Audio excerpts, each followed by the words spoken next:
Hi guys, it's Jen, the Diamond Painting Gamer here, and welcome to my channel. Today what I'm going to do is I'm going to do a little whip and chat, not too long, and give you an update on my progress on Not Your Alice. Not Your Alice is a Diamond Art Club piece, a round drill diamond painting by Ines Guerrero from Diamond Art Club. And this is my choice for this year's drills and chills. So I had to hold my phone here so that I could show you everything that I've done so far.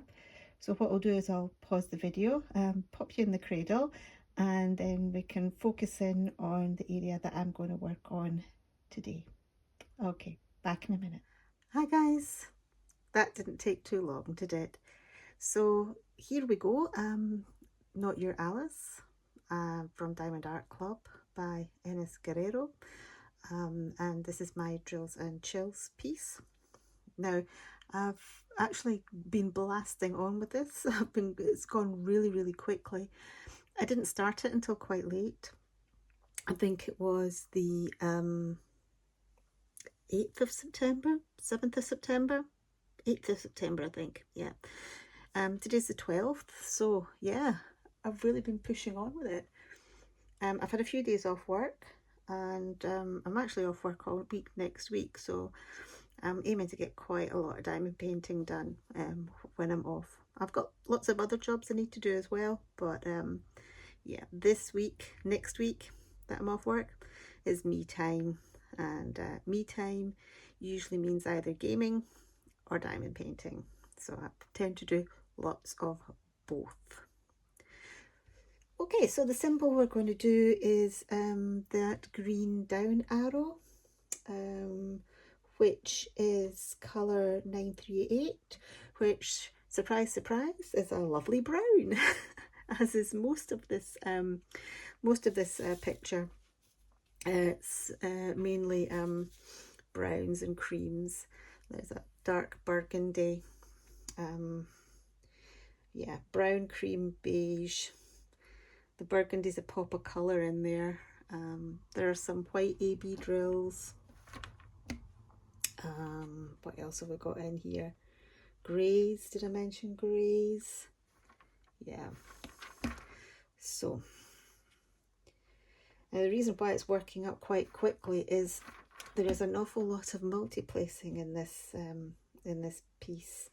You know, that I can do fairly large areas of colour blocking. So yeah, it's worked up really quickly.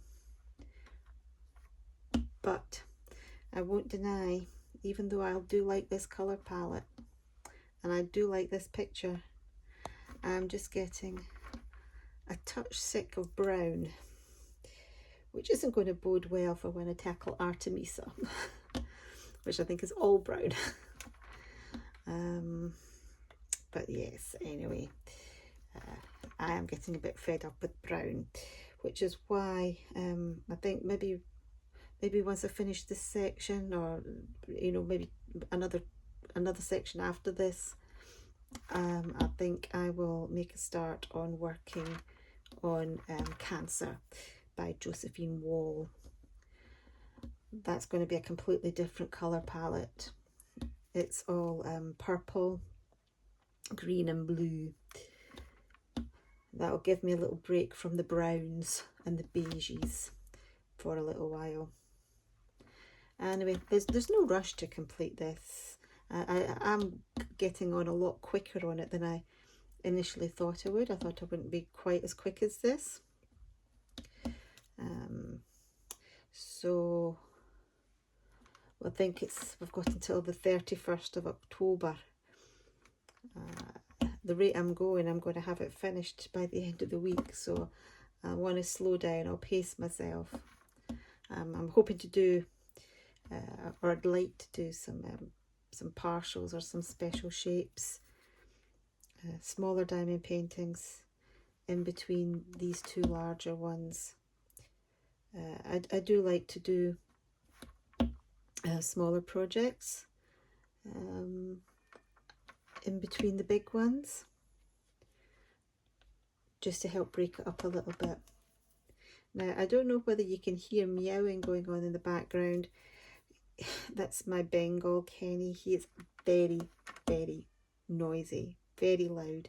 He, yes, he's actually downstairs. I'm in my bedroom, and he's downstairs, and he's meowing through 2 doors.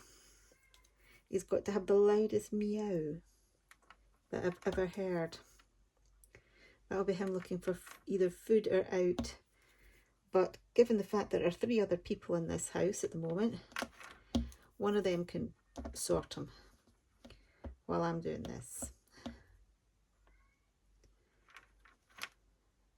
He stayed in last night. I didn't have the heart to put him out. He was fast asleep on the sofa. Now, he's normally a bit of a night owl. He likes to go out at night, but because he was so out of it, I just left him, and I knew it would come back and bite me. And sure enough, 4 o'clock in the morning, meow, meow, scrabbling and scratching at my door of the bedroom. And he's looking for some food. And then I know that as soon as he has his food, then he wants out. So I sat up for about 15-20 minutes at about 4 AM this morning, just while he finished his meal, and then let him out. So it's pointless going back upstairs to bed again. It's like having a baby. But I knew it would be like that when I decided not to wake him and put him outside when I went up to bed last night. So yeah, I don't mind if I'm not working the next day. As if I'm working the next day, I find it quite difficult to manage him in the middle of the night. As I said, it's like having a baby. I don't do well with interrupted sleep. I can hear my husband talking now. I think he's going to be sorting him out with food.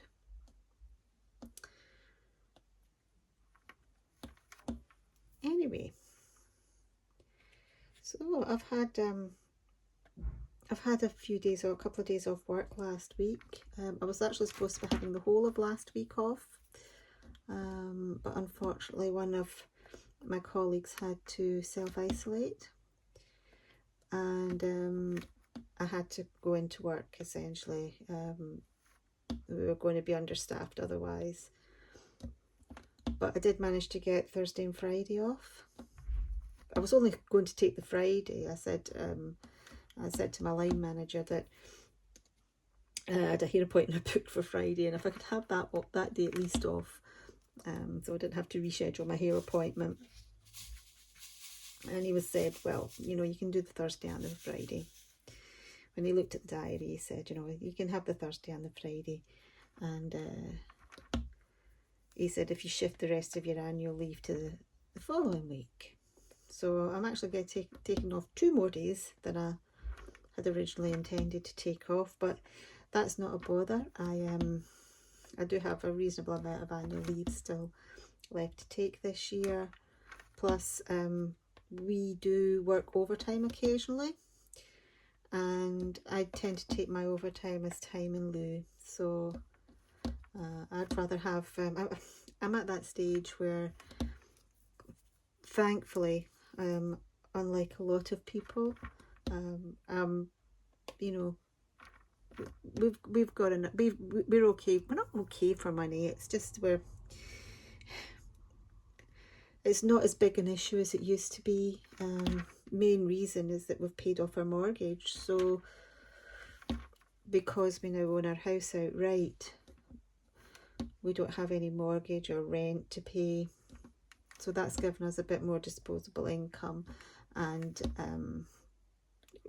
well, when I say disposable income, quite a lot of that money is actually funneled back into the house. And plus I've taken out I'm putting more into my pension each month, because I did have a career break when I was bringing up my children, and I kind of lost out on pension and national insurance contributions during that time, so I'm kind of trying to funnel like extra in now. But anyway, what was I saying? Yes, I'm fortunate that I can have the luxury of taking the overtime that I work as time in lieu rather than money. Plus the tax man doesn't get his chunk of it. Our overtime is like for like, so it's not like you know, I would be being paid double time or time and a half. So yeah, I'd rather take the time off, thank you. I think I mean, I enjoy my job, I take pride in my job, I care about my job, but also my job finishes as soon as I walk out the door. It's I'm a great believer in having a good work-life balance.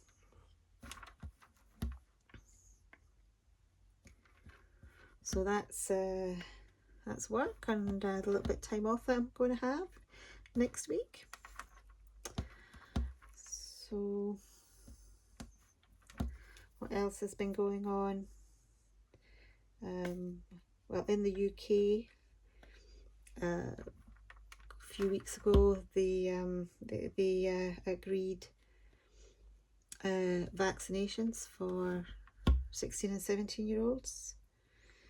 My youngest son was 16 last weekend, and it was timed quite nicely because his school was doing a drop-in vaccination service on Monday past there, so he just managed to squeak in. So he's had his first, oops, I've dropped a drill. He's had his first vaccine now.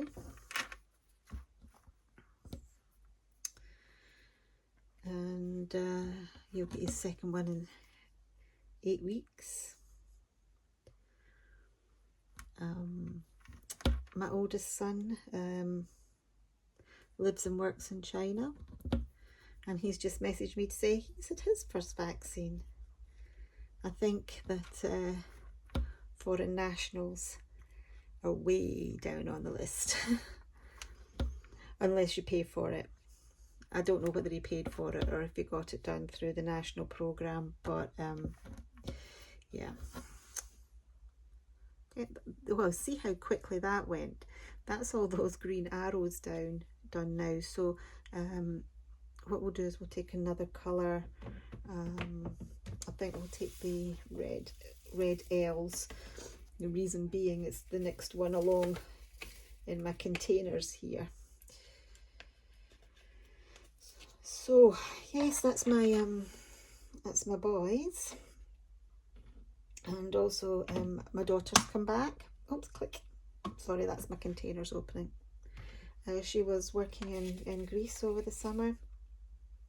She's come back, and oh my gosh, she's brown. She's really brown, but she's getting herself all lined up for her job, her new job starting. She's moving down to London at the end of the month, so she's getting everything sorted for that. Jealous and excited for her. I actually moved to London when I was her age. I don't live there now, I'm back up in Scotland, but she's a physiotherapist, and she's starting her new job down there, and she's really looking forward to it. I'm really excited for her, so it's going to be a big change.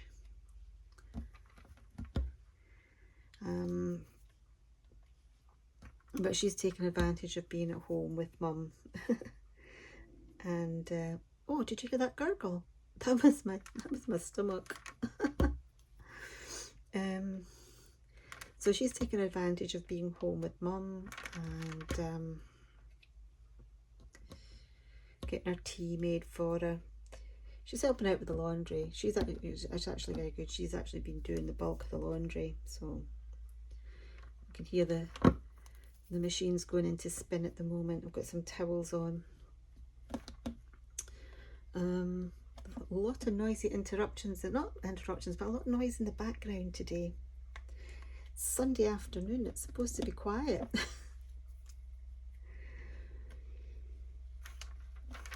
So I'm up in my bedroom. I'm banished up here because my daughter's a bit of a gamer as well. In fact, my whole family, our whole family likes gaming. And my daughter, like me, loves the Resident Evil games. So I had got Resident Evil 8. Hadn't got around to playing it yet.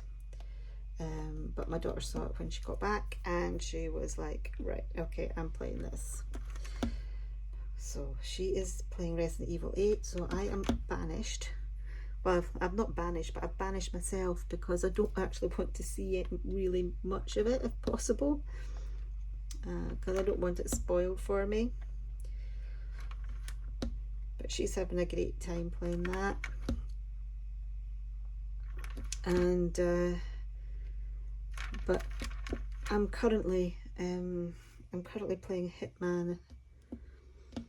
My son and I are playing Hitman. Well, we're not playing it together. So yeah, a little question out here. So film classifications, how rigidly do we stick to them? You know, just thinking, because the same thing applies for video games as well. You've got the classifications there for gaming. It's very, very similar. It's pretty much identical to the film ones, actually. So yeah, just when I was saying there, my son and I are playing Hitman. That's an 18 game, and he's 16. And actually, he's been playing Hitman for a couple of years at least. So maybe 14, 13. You know, where do people stand on that? Classifications in movies and games.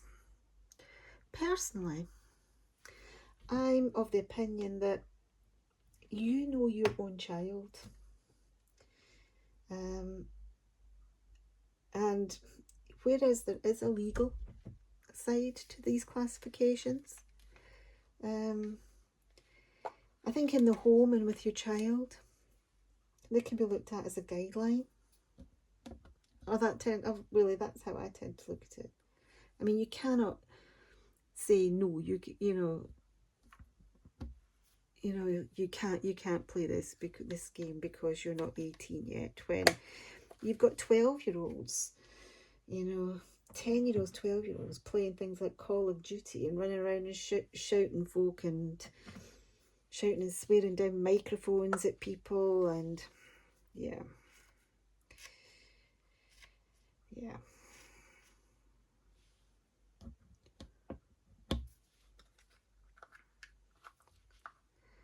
Although I'm just thinking, I've only just taken him off teen access on Netflix because I think there was something that he wanted to watch, which I had no problem with him watching, but he couldn't get access to. He had teen restriction on, yeah, so I took it off so I could watch this thing. It was like last year or something, and I haven't put it back on again. So yeah, I suppose we all did it.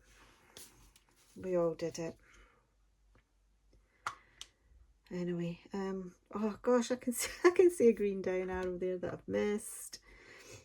Shall we pop that? Shall we dig that out and we'll put it back on again? Can I find it? Can I find the green arrows again? And the answer is yes. We can. We'll just take it straight from the pot. There we go. So when I diamond paint, I tend to use the pen that, you know, comes with the kit. I'm not big into getting your own pens and stuff like that. I mean, I've got a few. I got quite a, I haven't tried it yet actually. I got a nice one in the last Easy Whim package that I got. So yeah, I might take that out and use it with my Josephine wall. The thing is, I don't think there's a space for a multi-placer in that, and I will want to multi-place when I can with the Josephine wall kit. Let's do another colour.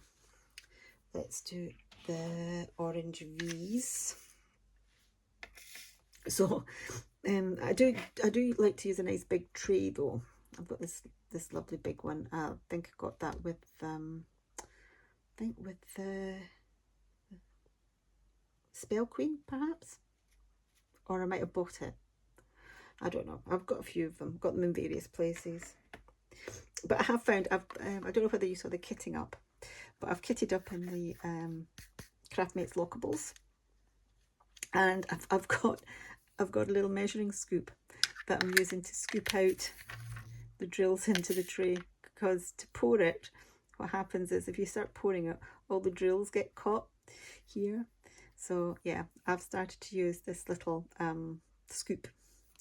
It's a half teaspoon scoop from my baking to scoop out my drills.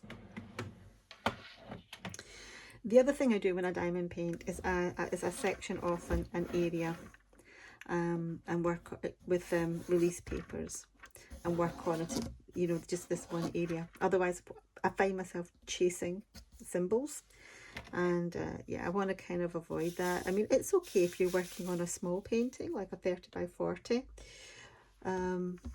probably no bigger than a 30 by 40,